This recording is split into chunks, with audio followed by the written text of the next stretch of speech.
Après l'exécution de l'hymne de l'Union africaine, l'ambassadeur du Gabon, par ailleurs secrétaire général de l'OUA-LUA, a souhaité la bienvenue aux invités. Il leur a ensuite rappelé le rôle que notre pays a joué dans la construction de l'unité du continent. La célébration de la présente journée de l'Afrique revêt un caractère tout à fait exceptionnel. Elle marque en effet un tournant décisif dans la construction de l'unité du continent. C'est donc pour moi l'occasion de rappeler brièvement le rôle de premier plan que le Gabon a toujours joué dans la matérialisation de cet idéal cher à tous les peuples africains. Panafricanisme et renaissance africaine, le thème de cette journée est une invite au souvenir des efforts héroïques des pères fondateurs de l'Organisation de l'Unité africaine le 25 mai 1963 à Addis-Abeba en Éthiopie. L'ambition des pères fondateurs de créer une plateforme continentale qui permettrait à l'Afrique de parler d'une seule et même voix et d'amorcer ici un développement harmonieux a vu l'engagement et la détermination de notre pays qui a fait entendre sa voix dans la réalisation de cette courageuse entreprise. Outre les deux communications liées au thème, présentées successivement par les professeurs Wilson André Ndembe et Fidèle Nzengema de l'Université Omar Bongo, cette journée a été marquée également par la déclamation de 3 poèmes écrits par de jeunes élèves. Africa Must United, l'ardeur enthousiasmée ne te proclame plus, la sagesse ne t'exalte plus. Il faut que l'Afrique tout entière, berceau de l'humanité, passe d'abord par une réelle renaissance. Verrai-je un jour, verrai-je un jour, verrai-je un jour. Un demi-siècle après la création de l'OUA-LUA, les observateurs s'accordent à admettre que s'il est vrai que beaucoup reste encore à faire, le bilan demeure tout de même encourageant et laisse au peuple africain l'espoir d'envisager un avenir en toute sérénité.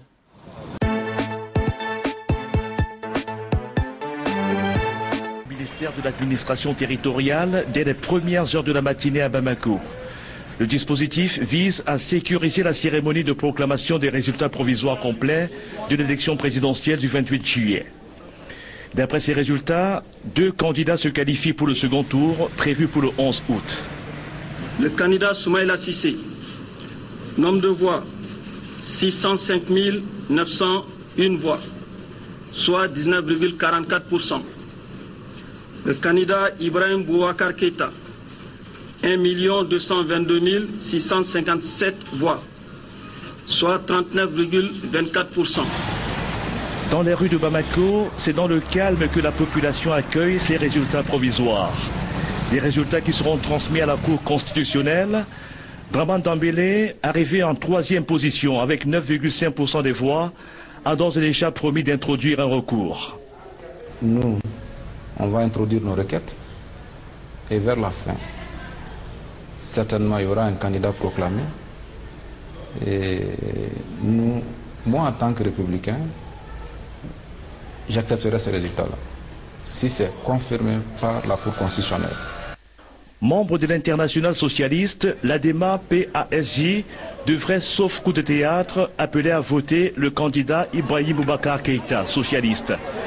Mais Ibeka doit encore convaincre d'autres petits candidats. En tout cas, dans les camps des 2 finalistes, les tractations ont bel et bien commencé.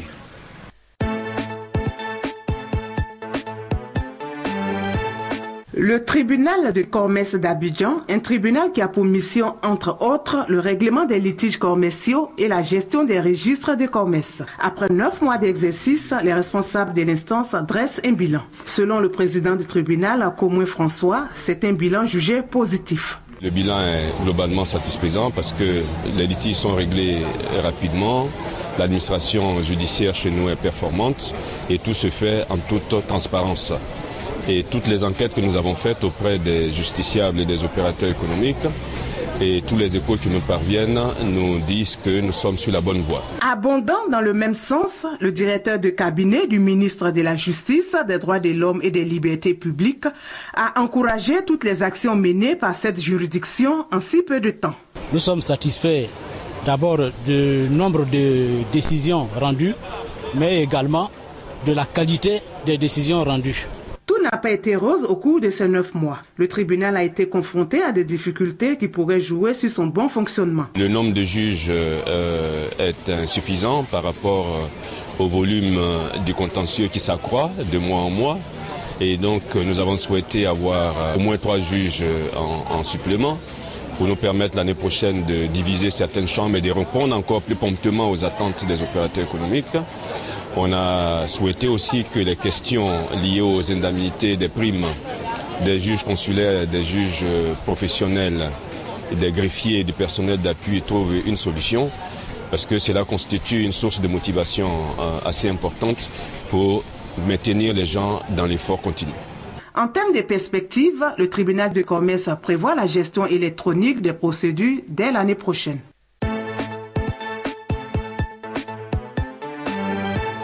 Ont adopté à la 5e séance plénière la résolution portant mise sur pied des commissions ad hoc chargées d'examiner les demandes de levée d'immunité parlementaire des députés Tchindibe Lama du Mouvement patriotique du Salut et de Saleh Kebzabo de l'UNDR. Le premier est accusé de détournement des fonds alors qu'il était délégué de l'éducation nationale au Mayo-Kébi Ouest. S'agissant du député Saleh Kebzabo, il lui est reproché 3 délits, notamment un délit d'outrage à l'autorité de la justice, délit de diffamation et une atteinte aux magistrats. L'adoption de cette résolution a été votée par 141 voix. Les 2 commissions mises sur pied sont composées chacune de 20 membres. Et conformément à la configuration politique de l'Assemblée nationale, le Mouvement patriotique du Salut est représenté dans chacune des commissions par 11 députés. L'UNDR avec 3, les Républicains avec 2 et les partis RNDT Le Réveil, le RDP et l'URD ont chacun un député. Les non-inscrits ont eux aussi un représentant dans chacune des commissions. Ces dernières seront présidées par le président de l'Assemblée nationale ou par délégation par un vice-président. Les 2 commissions mises sur pied ont 21 jours pour déposer leur rapport.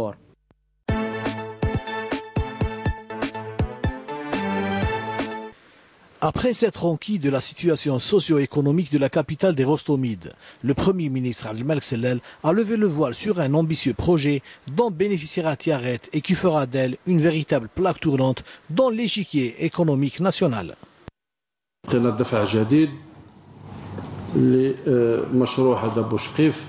Nous avons décidé de donner un nouvel élan au projet de Bouchkif. L'entrée en activité de ce projet est programmée pour avril ou mai 2014. Et la première voiture produite sera de type 4x4. D'autres types de voitures suivront, tels que les véhicules touristiques. 1 millier d'emplois sera créé la première année et le double les 2 années suivantes pour atteindre les 3000 à l'horizon 2017. L'autre projet dont bénéficiera Tiaret est celui d'une raffinerie de pétrole d'une capacité de production de 5 millions de tonnes.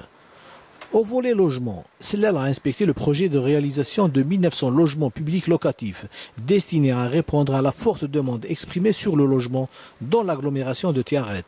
Le Premier ministre a appelé à revoir l'opération de réhabilitation, se focalisant sur la réalisation de centres vitaux pour les citoyens à travers la réalisation d'infrastructures et d'équipements nécessaires associés au logement, ainsi que des espaces verts. Le logement collectif. L'individuel ما راكمش تدخلوا فيه. انت قلت لي سونتراليتي على غير بولفار. لا السونتراليتي وين راح الصحه وين راح المكان والناس تتلاقى وين راح كذا وين راح اسباس بيبليك وين راح الجنان وين راح فوالا عندنا لي بارك اوربان السيد وهذاك الجنان هذاك فيه نص متر هذا حبس ما تزيد لنا حتى شكون يرحم والديك عاود شوف لنا البوست تاعك هذا عاود درسو فو يسيي دو ريفوار هذا السونتر فيل هذا شوف باش تلقاو له حل. هذه الاولى. الثانيه اللي لوجمون ما نزيدوش الكوليكتيف عاودوا شوفوا ديروا ريفيزيون دو بوست تاعكم تو سويت باش تخلقوا مراكز الحياه للمواطنين.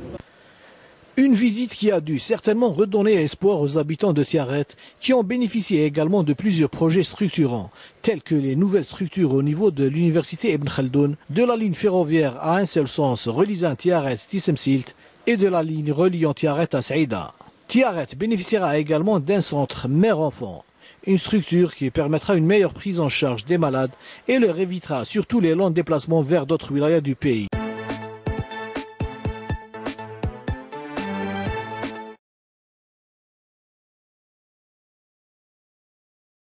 En ce qui concerne les concertations avec les différents secteurs de la société, s'achève ce jour en compagnie des associations et organisations non gouvernementales non représentées au CS, reconnues d'utilité publique à travers des récépissés que leur délivre le ministère de l'Intérieur. Ces ONG et associations regorgent de nombreux projets porteurs, a noté Paul Biyurumba, qui dira qu'elle brille par une faible présence sur la scène publique et une participation terne concernant des propositions à faire aux institutions dirigeantes. À travers ces balbutiements, comment est-ce que le Conseil économique et social entend travailler avec ces ONG afin de relayer l'essentiel de ce qui est ressenti par les acteurs sur le terrain? Cette maison, cette institution, c'est votre institution. Vous avez la possibilité de venir ici organiser des rencontres, des manifestations, des débats, des discussions. Vous avez la possibilité ici de nous faire parvenir des propositions que nous allons examiner au niveau du bureau. Et si elles sont vraiment fondées, après vous avoir entendu, auditionné, que nous allons transmettre soit dans les sections qui sont ici, il y en a plusieurs, soit au niveau même de la plénière, pour l'examiner. Et l'examen de vos propositions, vous ne vous rendez même pas compte de cette possibilité, peut aboutir, et va certainement aboutir à ce que le Conseil économique et social rende un avis ou formule de fortes recommandations à l'endroit du président de la République, le président Ali Bongo Ondimba, à l'endroit du gouvernement, à l'endroit du Parlement, de l'Assemblée nationale, ou à l'endroit de toute autre institution qui pourrait être concernée. Donc nous sommes pour vous, je ne dis pas le relais, le mot est faible. Nous ne sommes pas relais, nous sommes en réalité partie prenante dans votre action tous les jours, dans la mesure où nous sommes prêts et nous avons la mission, nous avons la prérogative de relayer auprès des instances de décision un certain nombre de préoccupations que vous pouvez avoir et que nous allons examiner. L'invite du président du Conseil économique et social s'inscrit dans l'ordre d'un nouveau départ avec la société civile non représentée au CS. Le président du Conseil économique et social a pris le temps qu'on puisse détecter qui fait quoi dans une association et qui fait quoi dans un syndicat, et qu'il y ait plus de clarté dans le travail sur le terrain. Alors, il ne faudrait pas que quelqu'un se lève un bon matin, dise « moi je suis président de telle association ». C'est ce qui a poussé, c'est ce hic qui a poussé le président du Conseil économique et social d'organiser cette réunion. C'est la première rencontre qu'un président organise à l'endroit des associations qui ne siègent pas au sein du Conseil. C'est déjà pour nous un signe d'attention. Et ce que nous pouvons également dire, c'est que nous avons été très satisfaits des échanges. Aujourd'hui, le président du Conseil économique et social propose un partenariat avec ces associations-là, puisque les dispositions légales prévoient que le Conseil économique et social peut travailler avec des partenaires extérieurs qui ne siègent même pas au Conseil. Et donc, nous nous retrouvons là très satisfaits.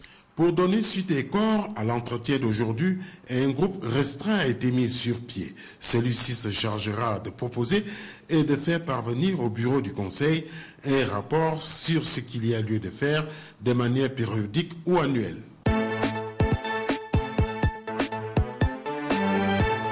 Ce nouveau bureau, composé de 15 membres, a un mandat de 4 ans. Sharfaddin Nassour Tedoué, âgé de 31 ans, est élu par les congressistes. Il va présider à la destinée des jeunes regroupés au sein de cette organisation nationale. Ce bureau, qui vient d'être mis en place, hérite d'un conseil consultatif des jeunes qui a sombré dans la léthargie depuis bientôt 3 ans. Le nouveau président installé par le ministre de la Jeunesse et des Sports invite les jeunes à plus d'engagement afin de relancer les activités de l'association. Je voudrais vous remercier pour cette confiance. Je suis heureux et je suis conscient de la lourde mission qui m'attend. À cet effet, je demande aux jeunes des provinces élus au sein du bureau de travailler pour permettre au bureau national de prendre en compte leurs préoccupations. Ensemble, nous allons réussir.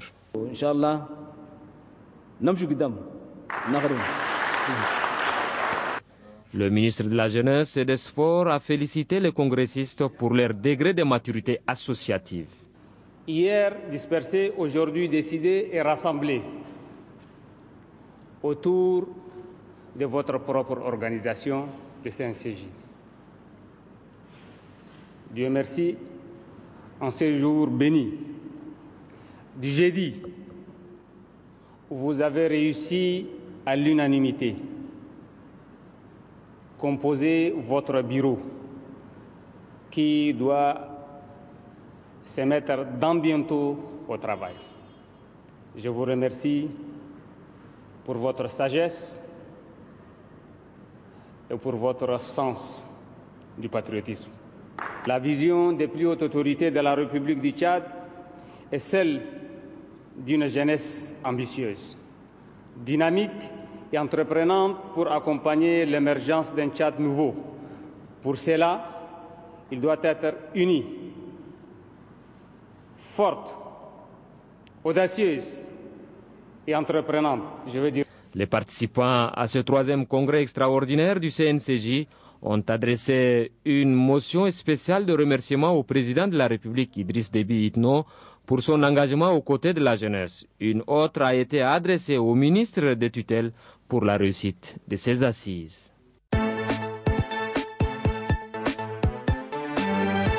Après 10 années de crise, le tourisme ivoirien est en déclin. C'est le constat fait par les acteurs du secteur en Côte d'Ivoire. Notre pays ne tire pas efficacement son épingle du jeu quand il enregistre 289 000 visiteurs, loin derrière le Maroc, 10 millions, la Tunisie 8 millions, l'Égypte 6 millions et plus près de nous le Sénégal 1 500 000 visiteurs avec des recettes estimées à 110 milliards de francs CFA. Au nombre des facteurs qui justifient cette méforme de la destination Côte d'Ivoire figure en bonne place le manque de formation des acteurs du tourisme ivoirien. Pour combler ce déficit, le ministère de tutelle initie un programme de renforcement de capacité destiné à tous les maillons de la chaîne touristique en Côte d'Ivoire. Être entrepreneur, cela s'apprend pour en maîtriser tous les rouages. Apprendre, chers amis de la Fénis-Toursi, demande beaucoup de courage et d'humilité. N'ayez nulle gêne à apprendre de nouveau, ou à tout le moins de renforcer vos connaissances. Dans le fond, la vie est une école permanente, et le métier que vous avez choisi requiert sans cesse une remise en cause continuelle. Comme vous le savez, le tourisme est exigence de qualité et exigence de professionnalisme, le tout débouchant sur une démarche qualité de référence. Ce programme de formation qui va durer 6 mois sera assuré par la Chambre de commerce et d'industrie. Les bénéficiaires sont les promoteurs et agents des hôtels, restaurants, maquis, agences de voyage et les entreprises de location de véhicules.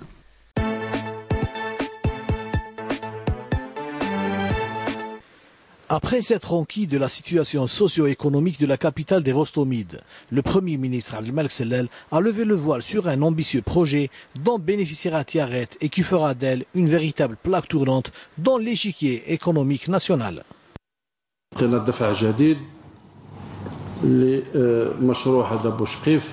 Nous avons décidé de donner un nouvel élan au projet de Bouchrif. L'entrée en activité de ce projet est programmée pour avril ou mai 2014. Et la première voiture produite sera de type 4x4. D'autres types de voitures suivront, tels que les véhicules touristiques. 1 millier d'emplois sera créé la première année et le double les 2 années suivantes pour atteindre les 3000 à l'horizon 2017. L'autre projet dont bénéficiera Tiaret est celui d'une raffinerie de pétrole d'une capacité de production de 5 millions de tonnes. Au volet logement, Sellel a inspecté le projet de réalisation de 1900 logements publics locatifs destinés à répondre à la forte demande exprimée sur le logement dans l'agglomération de Tiaret. Le Premier ministre a appelé à revoir l'opération de réhabilitation, se focalisant sur la réalisation de centres vitaux pour les citoyens à travers la réalisation d'infrastructures et d'équipements nécessaires associés au logement, ainsi que des espaces verts. le logement collectif. L'individuel ما راكمش تدخلوا فيه. انت قلت سنتراليتي على غير بولفار. لا السنتراليتي وين راح الصحة وين راح المكان والناس تتلاقى وراه كذا وراه سباس بيبليك وراه الجنان وراه الاخر. فوالا عندنا لي بارك اوربان السيد وهذاك الجنان هذاك فيه نص متر هذا. حبس ما تزيد لنا حتى شكون يرحم والديك عاود شوف لنا البوست تاعك هذا عاود درسو. فو يسيي دو ريفوار هذا السونتر فيل هذا شوف واش تلقاو له حل. هذه الاولى. الثانيه اللي لوجمون ما نزيدوش الكوليكتيف. عاودوا شوفوا ديروا لي ريفيزيون دو بوست تاعكم تو سويت باش تخلقوا مراكز الحياه للمواطنين. Une visite qui a dû certainement redonner espoir aux habitants de Tiaret, qui ont bénéficié également de plusieurs projets structurants, tels que les nouvelles structures au niveau de l'université Ibn Khaldoun, de la ligne ferroviaire à un seul sens reliant Tiaret-Tissemsilt et de la ligne reliant Tiaret à Saïda. Tiaret bénéficiera également d'un centre mère-enfant, une structure qui permettra une meilleure prise en charge des malades et leur évitera surtout les longs déplacements vers d'autres wilayas du pays. Les pneus ne sont pas fortuitement disposés sur les différents axes routiers de la capitale. Du 1er arrondissement au 10e en passant par le 2e, 8e et autres axes routiers de N'Djamena, ce pneu hors d'usage participe à la réduction des cas d'accident de la route. Mieux y permettre aux automobilistes et piétons de circuler avec aisance. C'est une initiative de jeunes diplômés sans emploi de la capitale. Je suis soucieux que je vois les accidents provenir tout le temps devant moi. C'est comme ça que j'ai initié de construire ce petit rond-point-là pour éviter les accidents. Depuis que j'ai mis ça, il n'y a pas d'accident. C'est ça. Bon, je souhaite ça pour que les gens respectent ces pneus. Ils font du rond-point comme l'exemple. L'initiative de ces jeunes est saluée par bon nombre de personnes. Cependant, certains usagers comme les mototaxis, communément appelés clandomènes, sont invités au respect de ce rond-point de fortune. C'est une bonne initiative par les jeunes de ce quartier. Ils ont pu construire un rond-point qui nous évite des accidents chaque jour. Mon message, c'est dire aux autres jeunes des autres quartiers, pourquoi pas d'imiter ce que ces jeunes de ces quartiers. Alors ceux qui connaissent conduire peuvent respecter ça en tant qu'un rond-point, en attendant que l'État peut faire son travail. Je demande à mes collègues que l'on demande, ceux qui connaissent conduire et ceux qui connaissent surtout le code de la route, peuvent respecter pour éviter l'accident surtout moi. En attendant la finition des différents ouvrages publics sur l'ensemble de la capitale, de telles initiatives sont encouragées par les usagers de la route.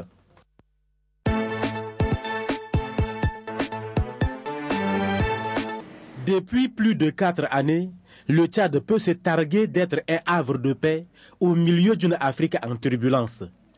Le chef de l'État, Idriss Déby Itno, fort de la réalité que rien ne peut se faire sans un climat intérieur apaisé, a posé les jalons pour la reconquête de la paix, la stabilité et la tranquillité dans le pays. À cet effet, une solution négociée et durable est trouvée à la crise sociale. Après plus de 3 mois de grève enclenchée par les centrales syndicales, elle fume désormais le calumet de la paix avec le gouvernement. Sur le plan politique, le cadre national de dialogue politique, CNDP, né des cendres de l'accord du 13 août 2007, avec ses pertinents acquis, ont permis à la classe politique de stabiliser la vie politique nationale. Placé sous l'autorité du président de la République en tant que garant de son fonctionnement, le cadre national de dialogue politique est constitué de tous les partis politiques légalisés et fonctionnant conformément aux lois de la République.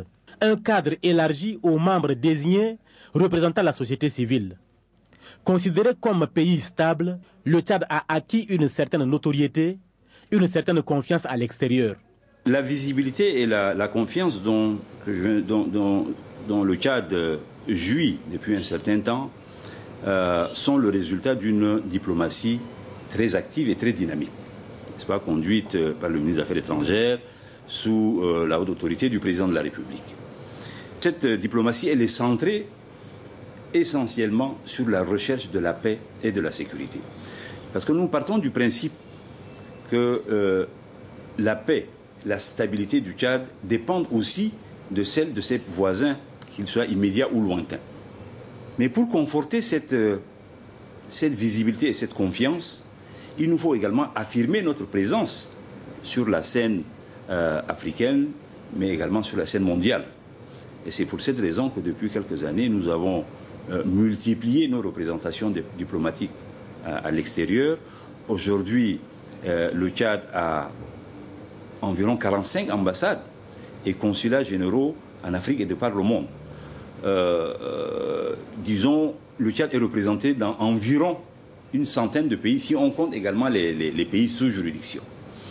Cela a un coût, mais effectivement, cela démontre le dynamisme, non seulement la confiance dont nous jouissons, mais également le dynamisme que notre diplomatie a acquise au cours de ces dernières années. Conforté dans la paix et la stabilité au niveau intérieur, le Tchad a décidé de porter secours aux pays africains en trouble. C'est le cas de la RCA et plus spécifiquement le Mali, dont le nord géographique avait basculé entre les mains des terroristes et narcotrafiquants. Au regard de la grave crise institutionnelle et de l'existence même d'un pays ami, en l'occurrence le Mali et la France, qui est un pays extra-africain, a été seul à faire face aux terroristes. Le président par intérim, le président Diokounda, a demandé à son Excellence, Monsieur le Président de la République, chef de l'État qui est le chef suprême des armées, à intervenir pour aider à stopper l'avancée des terroristes sur la capitale. Et donc, à situation urgente, réponse urgente. C'est pourquoi le Tchad a réagi promptement en projetant plus de 2000 militaires sur le théâtre des opérations au Mali.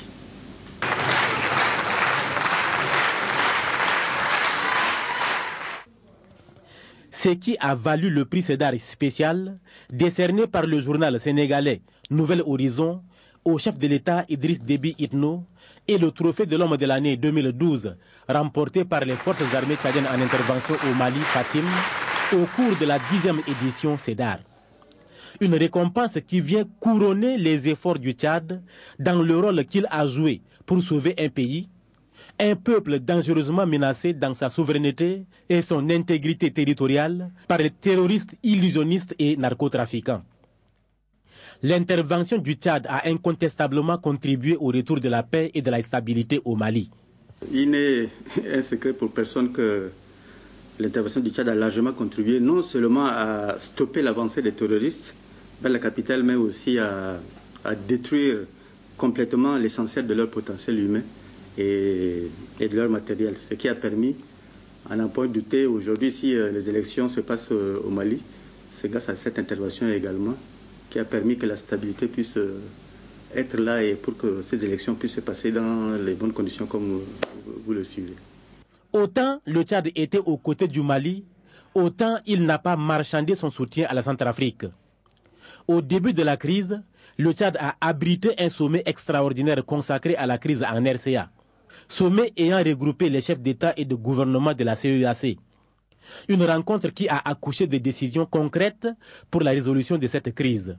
La République centrafricaine, outre que c'est un pays membre de la CEMAC et de la CAC, c'est également un pays qui fait frontière avec le Tchad.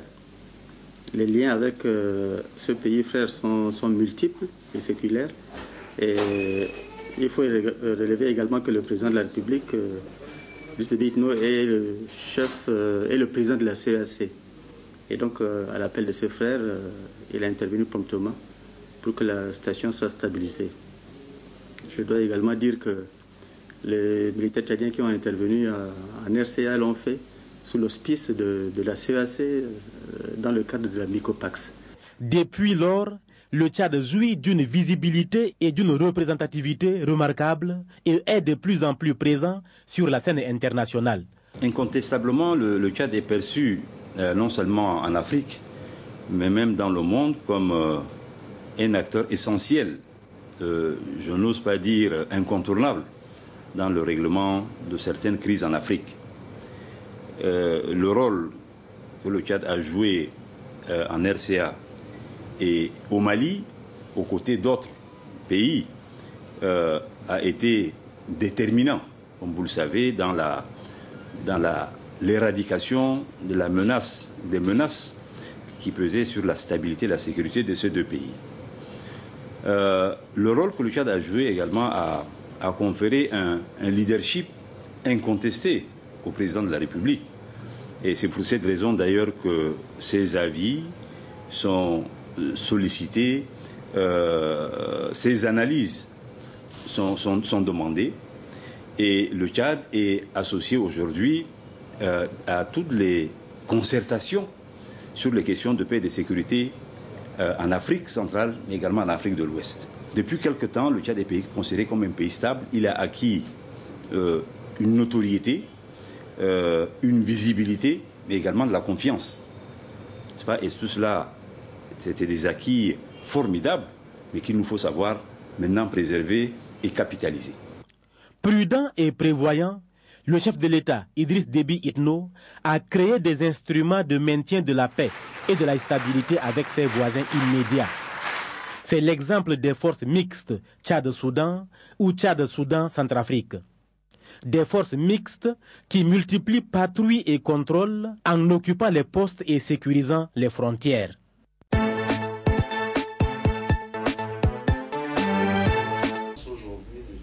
Deux milliards de personnes dans le monde sont porteurs du virus de l'hépatite. Parmi ceux-ci, 350 millions se trouvent en Afrique. Ces informations ont été données par le ministre de la Santé publique, André Mamafouda, ce lundi 29 juillet durant une conférence de presse. Cette conférence de presse intervient dans la continuation des activités de sensibilisation de la lutte contre l'hépatite qui ont eu lieu la semaine précédente à l'occasion de la Journée internationale de l'hépatite célébrée le 28 juillet. André Mamafouda a encouragé les populations camerounaises à agir contre l'hépatite, une maladie qui se décline en 5 types. Nous notons qu'il y a 5 virus principaux de l'hépatite, appelés A, B, C, D et E. En général, les hépatites A et E sont causées par l'ingestion d'eau ou d'aliments contaminés. Les hépatites B, C et D surviennent habituellement après un contact parentéral avec les liquides biologiques contaminés, à l'exemple des transfusions sanguines ou des procédures médicales invasives avec du matériel contaminé. L'hépatite B peut également, dans certains cas, se transmettre par voie sexuelle et des fois également de la mère à l'enfant. Les types B, C et D en particulier provoquent des affections chroniques chez des centaines de millions de personnes. Ce sont les infections de type B et C qui induisent des pathologies chroniques telles que le cancer ou la cirrhose du foie. Au Cameroun, 5 à 6% des personnes sont porteuses de l'hépatite A. 10% des personnes sont infectées de l'hépatite B, alors que 12 à 13% ont contracté une hépatite de type C. Parce que les symptômes des hépatites ne se révèlent que tard dans la maladie et que l'infection évolue lentement, les porteurs ignorent pendant des années qu'ils sont atteints. André Mamafouda a encouragé les populations à se faire dépister et vacciner contre les hépatites. Il a par ailleurs rappelé qu'en ce moment, les vaccinations contre l'hépatite B est gratuite pour les moins de 5 ans. En ce qui concerne les cas de contamination, des traitements existent. L'hépatite C est guérissable, mais son traitement reste très onéreux. Pour faciliter l'accès au traitement, la firme Hoffmann-La Roche a pris sur elle de subventionner à 35% les coûts de certains médicaments, comme la molécule interférome ou la ribavirin. Par contre, même si on ne guérit pas de l'hépatite B, la prise de médicaments appropriés permet de vivre plus longtemps. L'un des traitements efficaces est l'utilisation des antirétroviraux du VIH-Sida contre l'hépatite. Depuis 2010, la lutte contre les hépatites est classée comme priorité de santé publique au même titre que la lutte contre le paludisme et le VIH-Sida. Appelé A, B, C.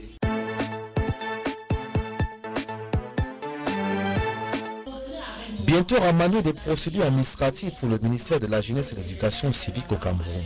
Les travaux d'élaboration de ce précieux document ont été lancés ce mercredi 31 juillet 2013 à Yaoundé. Il s'agit là d'une action qui rentre dans le projet de réforme administrative du programme national de gouvernance au Cameroun, suivant une vision bien chère au chef de l'État. Rendre l'administration plus performante, c'est quoi l'inertie ambiante et faire sauter le rouleau d'étranglement qui sont le plus souvent à l'origine des échecs ou de retards que connaissent dans le pays de nombreux projets pourtant viables. Il est attendu que ce manuel définisse les rôles des différents intervenants dans la chaîne de traitement des dossiers ainsi que la mise à disposition des informations utiles sollicitées par les différents usagers des services publics, surtout ceux du département de la jeunesse et de l'éducation civique.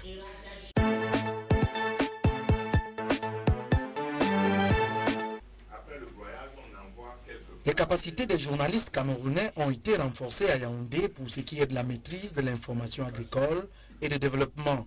Un séminaire d'imprégnation des maîtres de la plume sur les enjeux des filières cacao et café a été organisé.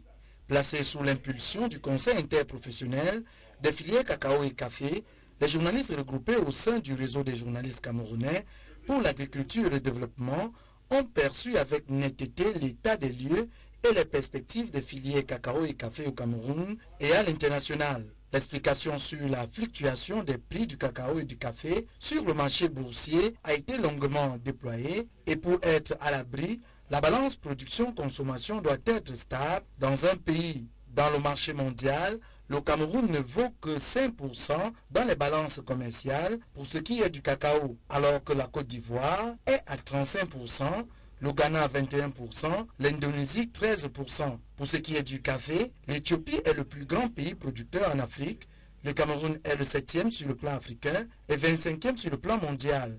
Depuis la libéralisation du secteur cacao-café au Cameroun, la filière est gérée par un conseil interprofessionnel constitué de producteurs-acheteurs bien organisés. Les activités amenées par ce conseil vont hisser l'agriculture du Cameroun en haut lieu. Récemment, le cacao camerounais a été repoussé sur le marché mondial à cause de sa qualité. Les pouvoirs publics ont pris en main le problème et plus de 2500 séchoirs vont être réhabilités. Les partis en présence se sont engagés à œuvrer main dans la main pour bien vendre la destination Cameroun via les produits agricoles.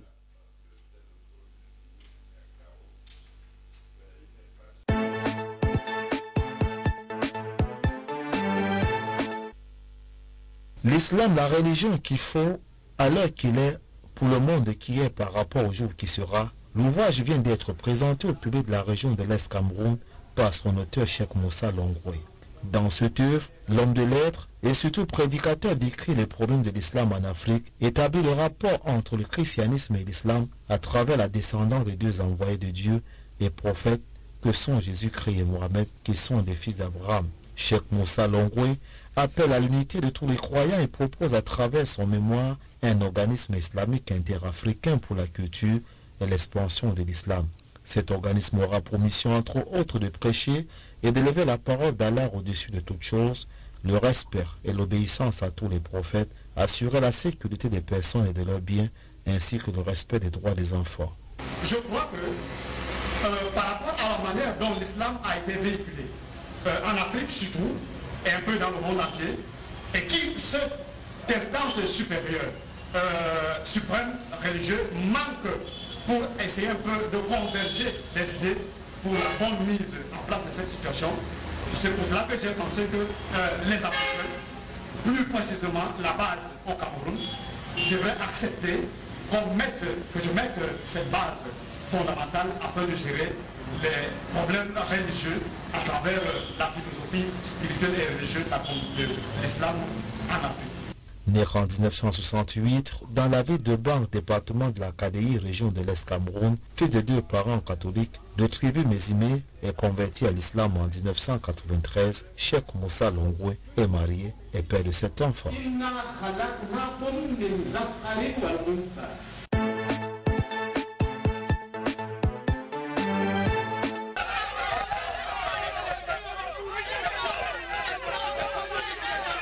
Dans les rues de Bélabo, gare ferroviaire, les commerçants manifestent leur mécontentement contre le coordinateur de la Camraï, Joseph Takoufor Mofort. La cause de cette grève de travail, la détention de 210 tonnes de marchandises. Depuis 10 jours, des milliers de régimes de plantains et de bananes sont maintenus en stock à Bélabo, alors qu'ils devraient être en partance pour le Nord. Ce stockage de marchandises provoque l'incompréhension et la colère des associations de vendeurs de vivres, qui affirment avoir déjà réglé les coûts d'embarcation des marchandises. La faute pèse sur le coordinateur de Camraï à Bélabo, M. Mofort, ainsi que sur son chef de gare, M. Zoa, qui aurait plutôt attribué les wagons de marchandises à des expatriés tchadiens payant au triple les coûts d'embarcation réglés par les Camerounais. Ils ont monopolisé ce wagon avec son chef complexe qu'on appelle M. Assoua. Et ils ont pris du temps, du plaisir à mettre du bois. Des clients, on ne sait pas, bon, je ne peux pas peut-être frustrer nos amis tchadiens, parce qu'ils nous ont dit que nous ne payons rien par rapport à ce qu'ils payent. C'est une foule mécontente qui a envahi les rues de Bélabo.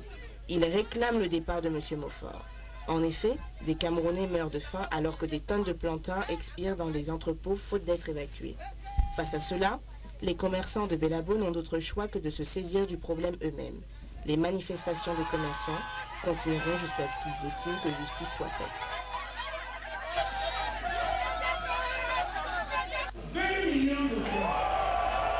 20 millions de francs CFA, c'est le montant du chèque remis à l'Institut de recherche géologique et minière, grand vainqueur du prestigieux Lion d'Or, prix qui récompense l'excellence scientifique dans le domaine de la recherche au Cameroun. Cette consécration est intervenue au cours d'une cérémonie de gala le 26 juillet dernier, cérémonie qui clôturait la 4e édition des Journées d'excellence de la recherche scientifique et de l'innovation du Cameroun, GERSIC 2013. Le Lion d'Or couronne ainsi plusieurs mois de travail pour le dégazage des lacs Nyos et Monoun dans la région du Nord-Ouest. Les autorités présentes à cette grande nuit de l'excellence ont également témoigné la consécration des journalistes Valérie Dikos Oumaro et Doraché pour tous les efforts qu'ils ont déployés afin d'accompagner et de vulgariser les résultats de la recherche.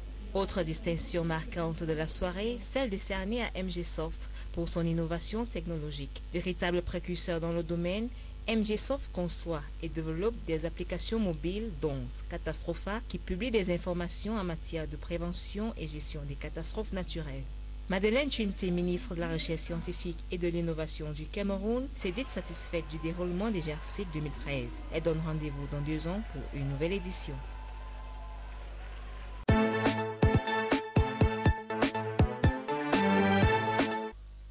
Audience à la Chambre administrative de la Cour suprême du Cameroun, les juges administratifs ont regagné le prétoire ce matin. C'est dans le souci de statuer sur les contestations liées à la liste des candidatures rejetées par les commissions communales des partis politiques ou par ELECAM, Election Cameroun, l'organe en charge des élections au Cameroun. Quelques affaires du contentieux administratif ont été vidées. La plupart des cas litigieux a été irrécevable à la Cour suprême. Motif: les litiges sont nés avant la publication des listes par ELECAM. D'après la loi, et précisément l'article 189, alinéa 2 de la loi 2012 portant code électoral, les contestations sont reçues devant la Chambre administrative de la Cour suprême après la publication des listes par l'organe en charge des élections et les contestataires ont un délai de 5 jours pour exprimer leur opposition et leur droit de défense. Il est stipulé dans l'article 184. Alinéa 1, que les dossiers incomplets ne doivent pas être pris par ELECAM. Or, ils ont pris nos dossiers. Seulement, nous attendions qu'ils prennent aussi les cautions parce que nous sommes passés à ELECAM justement à 23h40. Nous avons déposé régulièrement les dossiers, mais il se posait un problème de caution. Et nous n'avons pu avoir ces cautions-là quelques heures plus tard. Et quand nous sommes revenus, ELECAM a refusé, n'est-ce pas, de prendre ces cautions. Voilà pourquoi nous avons porté le problème au niveau de la Cour suprême pour que la Cour suprême oblige ELECAM à prendre nos certificats de caution. La rapidité de la tenue de l'audience à la Cour suprême ce matin laisse envisager que la plupart des candidats aux élections législatives et municipales ont mis la charrue avant les bœufs pour ce qui est du contentieux préélectoral. Les recours en annulation à la Chambre administrative de la Cour suprême doivent avoir plus d'impact après la publication des listes prévues en principe demain 1er août 2013. Mandataire de la liste de l'Union des mouvements socialistes de la commune de Bakou.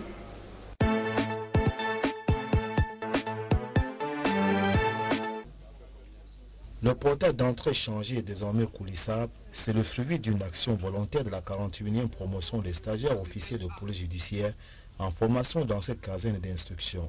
C'est au cours de cette cérémonie, bien taillée à la mesure du geste citoyen, à l'endroit de la patrie, geste opposé par ces stagiaires, que ce don a été réceptionné au nom du secrétaire d'État à la Défense chargé de la gendarmerie par le général de brigade, directeur central de coordination. Je n'ai qu'un sentiment de satisfaction pour voir qu'il y a les stagiaires qui pensent à accompagner le gouvernement. Le gouvernement ne peut pas tout faire lui seul. Et ça me rappelle la pensée d'un grand chef d'État qui disait qu'il ne faut pas souvent demander ce que l'État peut faire, mais ce qu'on a fait pour l'État. Donc je leur dis merci. Je pense que le commandement des écoles va en faire un très bon usage. Les stagiaires au PJ de la 41e promotion du commandement des écoles et centres d'instruction de la gendarmerie ne se sont pas arrêtés en si bon chemin. Ils ont également offert à leur centre comme souvenir ce mur péré maçonné et cette conduite d'eau bien canalisée afin d'apporter une solution durable au problème d'érosion que connaît par le passé cette partie de la cour d'honneur. L'ensemble de dons, estimé à une forte enveloppe, a été supporté par eux dans l'intention bien sûr et seulement de marquer leur passage en ces lieux. Je pense qu'ils ont trouvé les insuffisances, sachant que le gouvernement n'a pas tout fait. Ils viennent parler à certaines insuffisances, certains manquements, certaines choses que nous pouvons faire à cause de notre enveloppe budgétaire.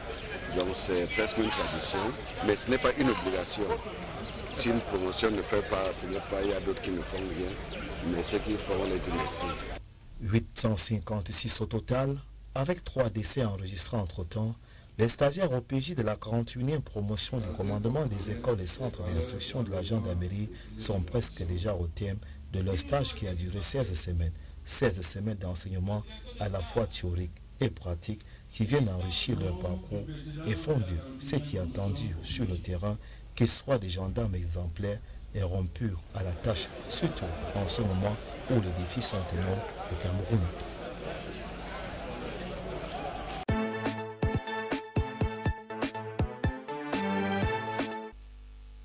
Promouvoir la radioprotection en milieu hospitalier, c'est le but du premier séminaire national sur la mise en œuvre de la radioprotection dans les établissements hospitaliers utilisant les sources de rayonnement ionisant au Cameroun. Autour de la table, les responsables des établissements hospitaliers, principale cible de cette réunion de sensibilisation. L'environnement de travail autour des hôpitaux étant exposé aux risques liés à ces rayonnements ionisants.